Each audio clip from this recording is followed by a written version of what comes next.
আসসালামু আলাইকুম। দেশ দর্পণ সংবাদে আপনাদের স্বাগতম। প্রথমে সংবাদ শিরোনাম। শহীদ ওসমান হাদির স্ত্রী ও একমাত্র সন্তানের দায়িত্ব সরকার গ্রহণ করবে। শহীদ শরীফ ওসমান হাদির অকাল মৃত্যুতে আগামী শনিবার একদিনের রাষ্ট্রীয় শোক ঘোষণা করছে।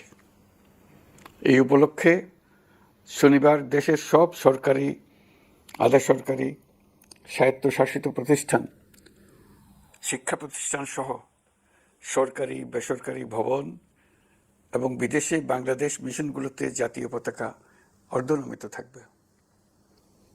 একই সাথে আগামীকাল শুক্রবার বাদ জুমা দেশের প্রতিটি মসজিদে শহীদ ওসমান হাদির রুহের মাগফিরাত কামনায় বিশেষ দোয়া ও মোনাজাতের আয়োজন করা হবে। এই নৃশংস হত্যাকাণ্ডের সঙ্গে জড়িত সকল অপরাধীকে দ্রুত আইনের আওতায় আনা হবে এবং তাদের বিরুদ্ধে সর্বোচ্চ শাস্তি নিশ্চিত করা হবে। এই বিষয়ে কোনো ধরনের শৈথিল্য দেখানো হবে না।